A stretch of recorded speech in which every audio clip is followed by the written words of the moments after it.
Greetings, my dear wizards, witches, muggles, and squibs. As you may have noticed, it's never very wise to joke around with dark and rogue magic. Cursed magique most evil. I'm sure you're having a grand old time in that tomb, aren't you, Godalot? Yes. Today, we shall delve into one of the most terrifying secrets ever concealed in the shadows of the wizarding world. I speak of the dark art par excellence, a ritual so blasphemous it corrupts the very soul of the wizard who dares to perform it. I am, of course, speaking of Horcruxes. From their ancient origins in the magical Greece of Herpo the Foul to the legacy left by the Dark Lord Tom Marvolo Riddle, who pushed this dark art to its extreme, splitting himself into 7 fragments. Why stop at 2 or 3 when you can collect them like chocolate frog cards, huh? Today, together, we shall uncover the secrets of this cursed fragmenting of the soul. How is a Horcrux created? What price does it demand?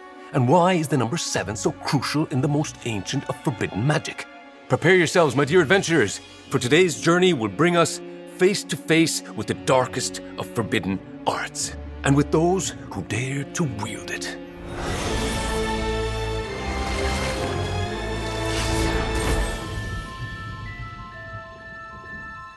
There are moments in wizarding history when a single question alters the course of everything that follows. In the privacy of a library, a restricted section, a mind left alone with its own ambition. For centuries, wizards have feared many forms of dark magic. But only one practice has remained so forbidden, so corrosive, that most refuse to even name it. A spell that does not simply wound or kill, but reshapes the very structure of the self. The Horcrux, a creation born of intent, of will and of violence, so rare, so perilous, that its origins have been buried beneath layers of secrecy and censorship. There must be a way. Brilliant, admired, impeccably polite, the Slytherin prefect, Tom Marvolo Riddle, moved through Hogwarts with the quiet certainty of someone who understood magic more deeply than anyone else ever could. But beneath that calm exterior, behind the measured smile and the flawless marks, was a mind that had already crossed a threshold others did not even realize existed. Riddle did not fear death. He despised it. To him, mortality was not a universal truth to be accepted, but a flaw in the system, an insult that could, with enough discipline and vision, be corrected. And so, in the winter of his 6th year, he approached the one professor who might indulge him. Horace Slughorn liked to think he could read people, yet the boy who sat before him that evening, hands folded, voice steady, eyes bright with a too-sharp curiosity, slipped effortlessly past his guard. Riddle's question came softly, almost academically. What would it mean to divide the soul? And could it be done more than once? For instance, maybe 7? isn't 7? At the time, Slughorn saw only a gifted student exploring theory. He had no sense of it then, but the boy's curiosity sprang from more than mere thirst for knowledge, power, or ambition. Something older, deeper. Something that perhaps lay partly in his blood, partly in his fate. Or, as history would have it, in the end, the fate he chose for himself. The ritual he sought to master was far older than Hogwarts, older than the British Isles, older even than the concept of dark magic as wizards understand it today. To find the origin of the Horcrux, we must go back, not decades, not centuries, but millennia, to a world buried beneath myth and dust, where magic was not hidden, but lived openly. Long before medieval dogma and the fear that would drive wizards into hiding, magic was part of everyday life, its influence observed even by the non-magical. Ancient Greece. This was an age of discovery, when those who practiced magic tested its limits, refined its methods, and left marks that would endure for millennia. Falco Essalon, the first recorded animagus, soared through the skies in the form of a falcon. Andros the Invincible, warrior and mage, conjured a Patronus of such vast proportions that it could fill a battlefield, a beacon of protection and power that became legendary across generations. Divination, once instinctive and crude, became a structured discipline. Seers like Mopsus and Calchas developed techniques that brought the art to new heights, culminating in the establishment of the Oracle of Delphi, one of the most powerful magical offices of the ancient Greek world, and still regarded as the most potent seer of the era. Magical creatures flourished as never before. Centaurs patrolled the sacred groves, hippogriffs hunted the skies, Cerberus guarded thresholds and sacred temples, and phoenixes, brilliant and eternal, lit the night with their flames. But knowledge and power are never without consequence. Where brilliance grew, so too did darkness. Circe emerged as one of the most formidable dark witches of her time.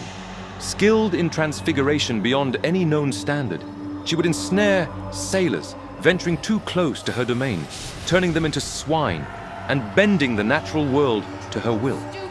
Among them were the Gorgons, dark reptilian parcel-tongued creatures, feared even by the most powerful wizards of their time. Extremely powerful and cunning beyond ordinary comprehension, they possessed a connection to one of the most potent forms of energy, ancient magic. The Gorgon was fearsome and clever. By staring alone, she could turn men to stone, so they'd have to be statues forever. The most famous among them, known as Medusa, became legendary, to the point that even Muggle folklore remembers her.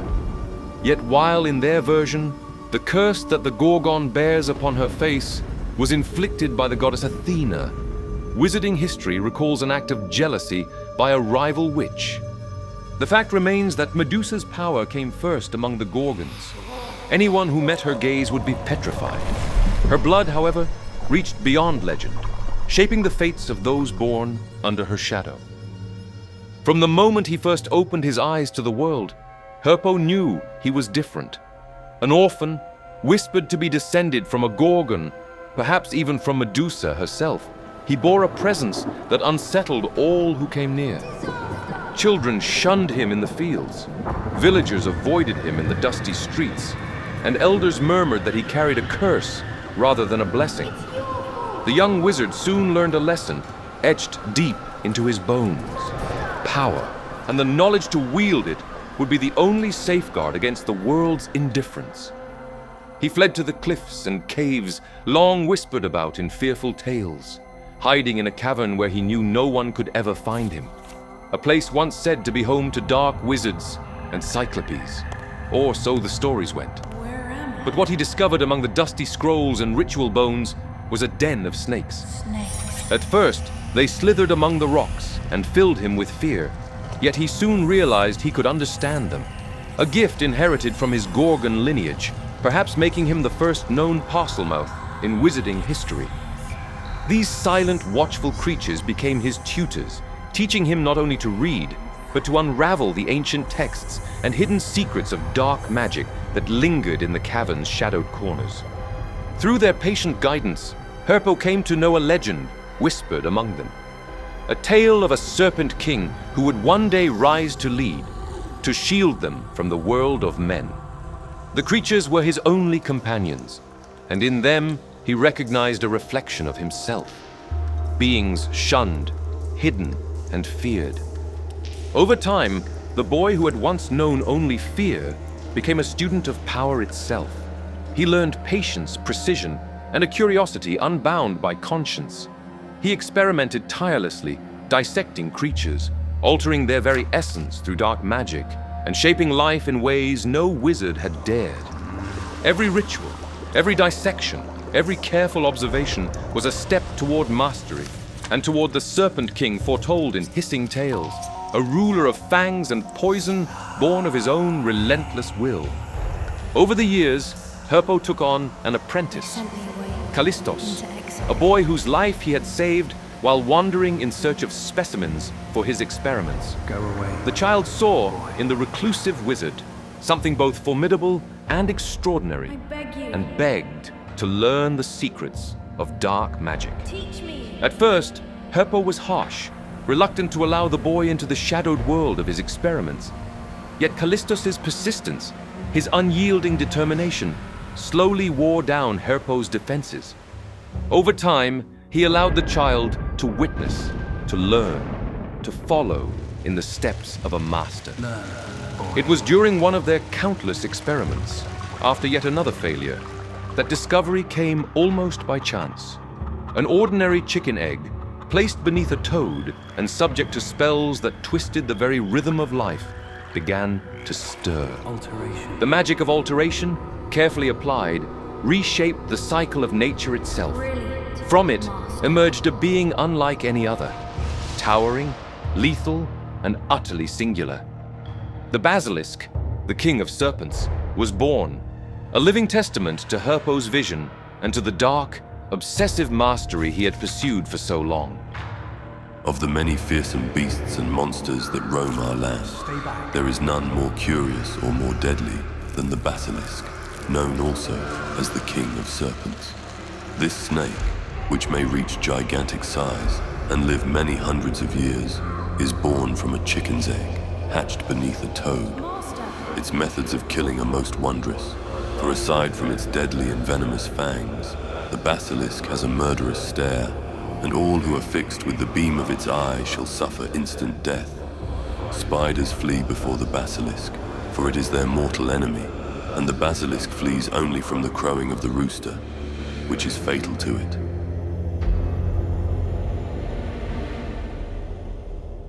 Merry Christmas, Spellbook family! A little reminder, until the 31st of December, all products in our shop are 20% off. Whether it's a magical tome, a collectible, or something to brighten your dwelling, now's the perfect time to gift yourself a little magic. Check the description and pin comment for all the details. Don't miss out. Happy holidays and a magical new year, my dear viewers. And remember, enjoy plenty of butterbeer. As the basilisk grew, a dark idea began to take hold in Herpo's mind. He would teach the villagers a lesson. Those who had mocked him, feared him, and tormented Callistos, and even the serpents themselves, who, like him and the boy, had been rejected, feared, and forced to hide in the shadows. He would show them the power that had long simmered in secret. The young apprentice was uneasy. This was a departure from Herpo's usual methodical ways. Always precise, always purposeful. Now, for the first time, Herpo's idea seemed driven by little more than vengeance. It was understandable, perhaps, but unusual for a master so disciplined. Beneath a sky bruised with dusk, the basilisk emerged from the depths of the cavern. The ground shook, scales scraped stone, and a hiss rolled like thunder across the slopes. Panic erupted in the village. Shouts echoed, animals scattered, and magic was cast in blind terror. But in the chaos, tragedy struck. Callistos fell. Herpo froze, cradling the boy in his arms, and for the first time, the immense weight of loss pierced him. But grief was quickly replaced by fury. So much power, so many years of study. For what? In an instant, death had taken everything. Regardless of right or wrong, regardless of what-ifs and maybes. That night, the village was consumed by shadows, fear, and unrestrained dark magic. Herpo, with the basilisk at his side, unleashed the full force of the destructive power he had spent decades mastering. When dawn came, Herpo emerged from the devastation, carrying the mark of his own madness and a name that would echo through wizarding history: Herpo the Foul. In the aftermath of the village's destruction, Herpo was haunted by a single, unrelenting question. What was death, and why could no power, no magic, even his own, undo it? In an instant, the life of his apprentice had been erased, as if decades of study, mastery, and creation meant nothing before death's impartial hand. He could not accept that no form of magic could render mortality null, that the very concept of death remained absolute and inviolable. No one knows how long he remained in his cavern. Days, months, years, perhaps even decades, obsessed with the nature of life, of death, and of the forces that bridged them. He experimented endlessly, probing limits no wizard had dared touch, searching for a way to preserve the self beyond the final breath. What we know is that, in the end, he succeeded. Herpo performed an act of magic so dark, so unnatural that it would echo through history. He tore a fragment of his own soul, isolating it, hiding it within an object or even a living vessel, so that if his body were destroyed, a part of his very essence would endure. This was the first Horcrux, a defiance of death itself, a way to leave the self intact when all else would be lost. From this singular act sprang the dark art that would forever change the understanding of life, death, and the soul itself in the wizarding world.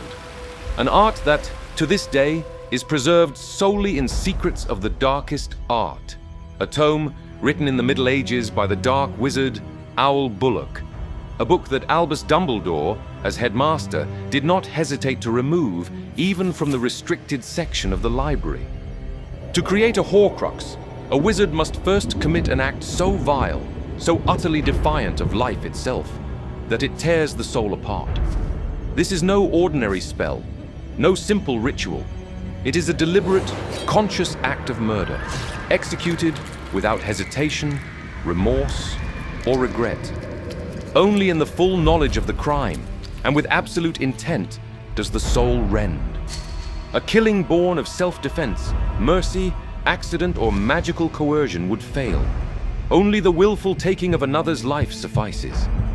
Once the soul is sundered, the wizard channels the fragmented essence into a vessel.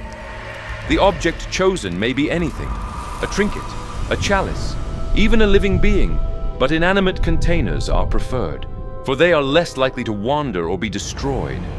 Within that vessel, the fragment endures. Should the wizard's body be destroyed, the soul persists, bound to the world in a shade-like existence, neither truly dead nor fully alive. Most would consider such a fate unbearable. Most would choose death over eternity as a hollow wraith. To mend what has been broken, to reunite the fragments of the soul, true remorse is required. Only genuine regret for the original act can reverse the ritual. And even then, the process is said to be agonizing, perhaps even fatal. Oh, my valiant adventurers, I bring you news that shines brighter than any Loomis. 3 enchanted tiers: Curious Wanderer, Enchanted Explorer, and Master Adventurer. The room of requirement? Nothing but a broom cupboard in comparison. With us, you'll gain early access to every episode, a secret Discord server to keep you ahead of everyone else, and that's not all. Priority replies to your comments, a direct channel to help you choose new content together, and even exclusive wallpapers taken from each episode. And it doesn't stop there. For the bravest among you, extra videos with my director's notes and reflections on the episodes already released. Because, let's be honest, you can never get enough of your dashing wizard adventurer, Quentin Pettigrew. Click join below for all the details.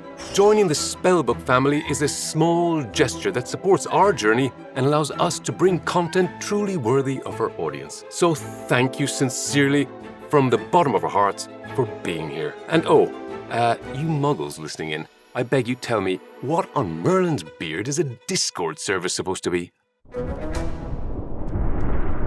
Destroying a Horcrux is a task far beyond any ordinary endeavor. The vessel that houses a fragment of the soul must be damaged beyond repair, beyond even the most potent magic or skill, and in the case of living containers, that means death. The passage of time, brute force, or ordinary spells are nowhere near sufficient. By design, Horcruxes are extraordinarily resilient, almost impervious, protected further by enchantments of the creator's own making, safeguards woven to preserve the soul fragment and the wizard's defiance of mortality. Only the rarest of forces can truly shatter a Horcrux. Fiendfire, a fearsome and near uncontrollable magical blaze capable of consuming everything in its path, can achieve this, though only a wizard of immense skill can summon and command it without being consumed in turn. But the most curious and perhaps most poetic force capable of unmaking a Horcrux is the venom of a basilisk. Many scholars of magical history have long argued that this is no coincidence. The creature born of Herpo's darkest experiments, the so-called King of Serpents, carries within its fangs a venom so corrosive, so uncompromisingly fatal, that even the most tenacious forms of magic cannot withstand it. Exactly. To these researchers, it is almost fitting that one of Herpo's creations should possess the power to unravel another. According to this theory, the basilisk's venom does not merely damage the vessel, it assaults the very essence bound within it. Where most magic recoils from the twisted permanence of a Horcrux, the venom cuts through it with absolute finality, eroding the bond that anchors the soul fragment to the living world. A death born of Herpo's own design, capable of ending the unnatural life he sought to engineer. Perhaps it was a final remnant of humanity lingering within him. Perhaps a hidden fear of losing himself entirely if he pushed too far.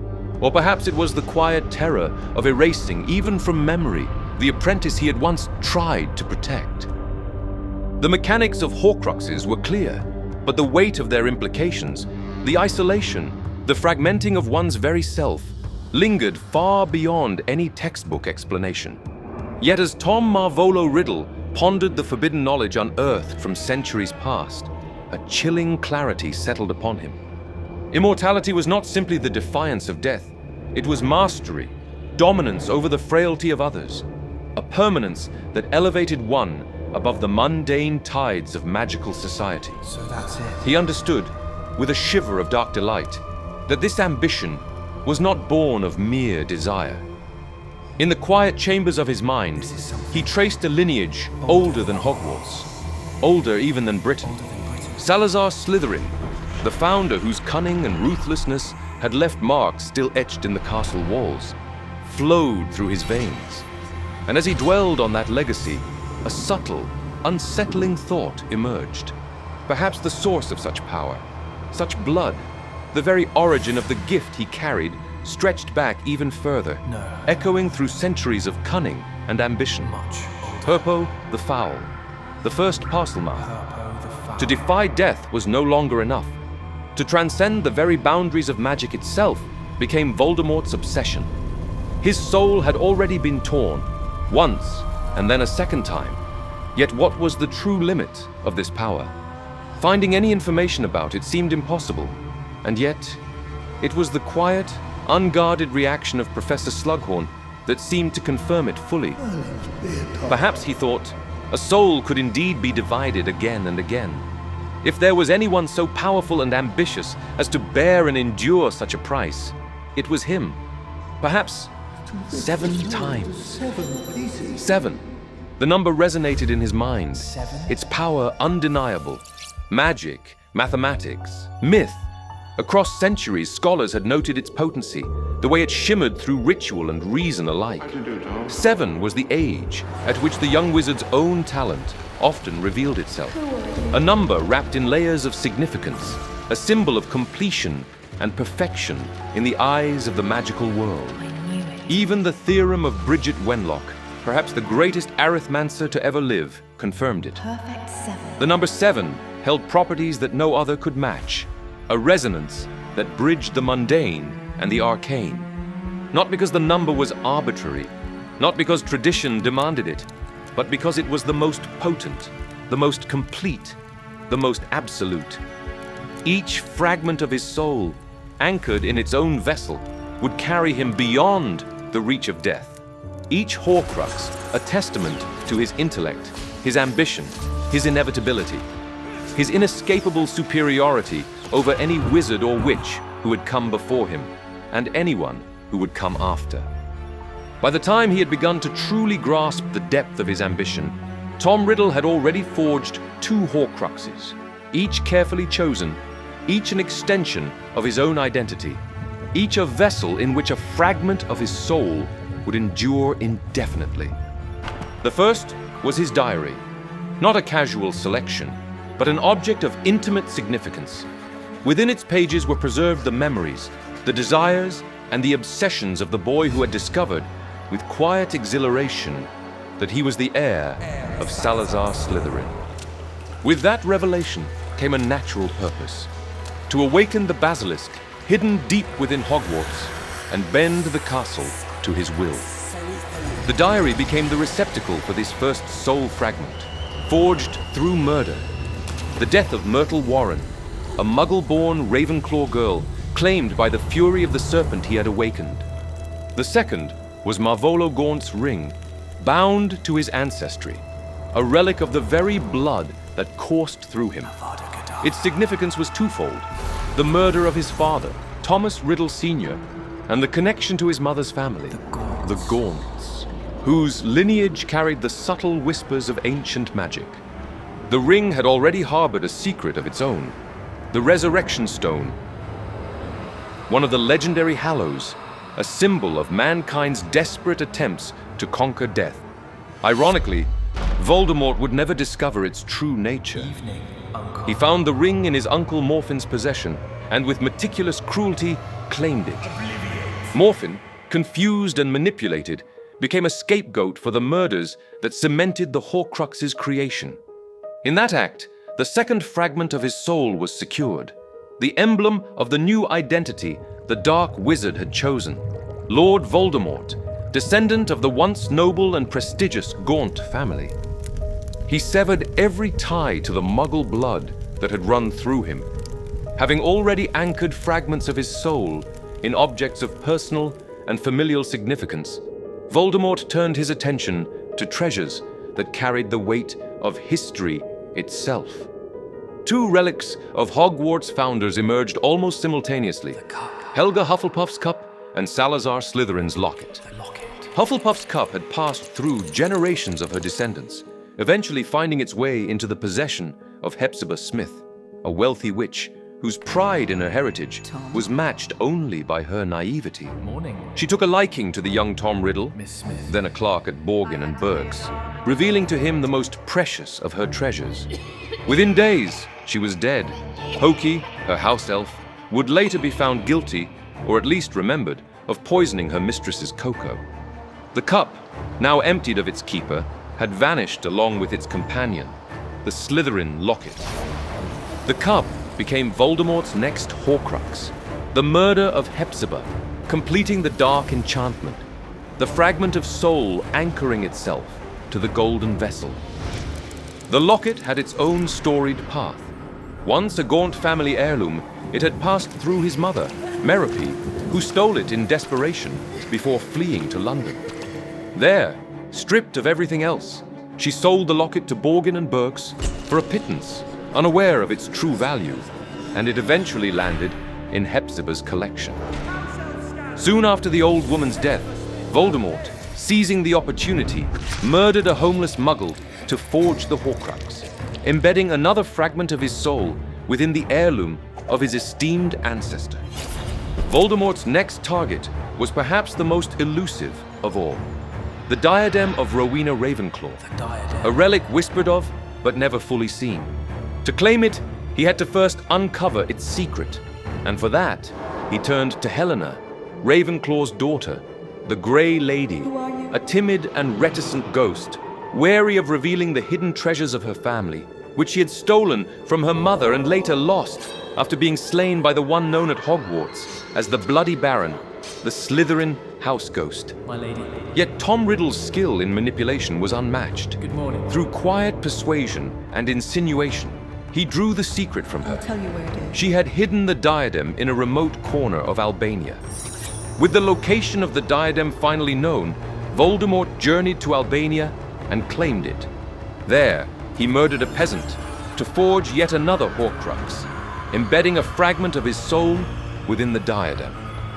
Thus, another piece of his essence was secured, concealed in a treasure of unparalleled history and symbolism, now transformed into an instrument of his own immortality. From the very beginning, Voldemort's ambition had a singular focus: to claim the four founders' relics as his Horcruxes. Hogwarts had always represented for him the only place he had ever truly felt at home. The place where, after years in an orphanage as a Muggle, he could finally exist as himself, as a wizard. Yet one object eluded him: Gryffindor's sword. No matter how meticulously he searched, it remained beyond his reach.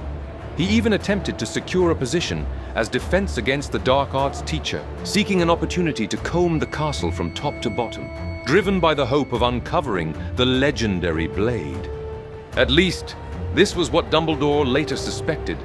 The headmaster, discerning the darkness already taking root in the young Riddle, refused the request, and in that very moment, the curse that would forever plague the defense against the dark arts post was born. Nagini, however, was no mere object or trinket to be claimed. She was a living, breathing extension of Voldemort's will, a creature whose very existence became intertwined with his own. Originally a maledictus, a human female of Indonesian descent, cursed with a bloodline malediction, she bore the extraordinary ability to shift between human and serpent. An underbeing, she could not perform magic and possessed no wand, yet in her form and her loyalty, she became indispensable to the Dark Lord. After the catastrophic rebounding of his killing curse upon infant Harry Potter, Voldemort existed for years in a weakened, spectral state. It was Nagini who sustained him during this time. Her venom was used to create a potion that temporarily restored him to a physical form, a fragile vessel that kept him tethered to life until he could regain his true body. With the murder of Bertha Jorkins, an unsuspecting ministry employee in the Department of Magical Games and Sports, indispensable to his plan to exploit the Triwizard Tournament to fully return to life, a fragment of his soul was permanently sealed within Nagini, marking her as his 6th Horcrux. And then there was the last one, the unintended living Horcrux, Harry Potter, the boy who lived. At Godric's Hollow, when Voldemort's killing curse struck the infant, something unforeseen occurred. The curse rebounded, leaving Voldemort's body destroyed and his soul shattered and unstable. In the chaos of that moment, a fragment of his essence latched onto the boy, binding itself in a way neither master nor victim could have intended.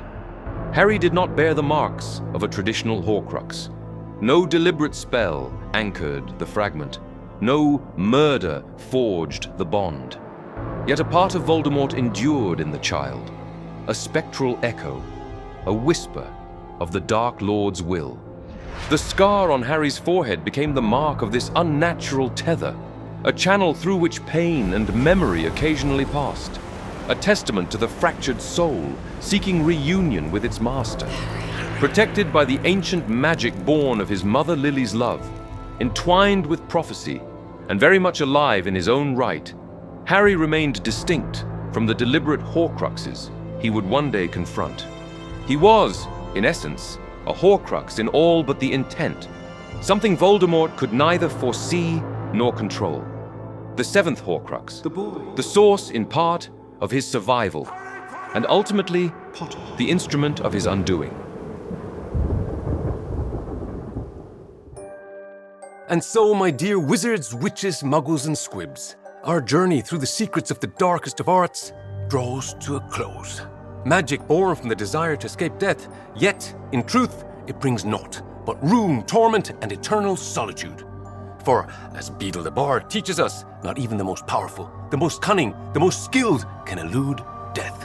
Which, between us, makes life insurance seem like a rather wiser investment. Wouldn't you say? I bid you farewell, my brave adventurers. I am, as always, your charming wizard Quentin Pentagran, ready to journey with you once more through the wonders and horrors of the wizarding world. Always here until the next episode.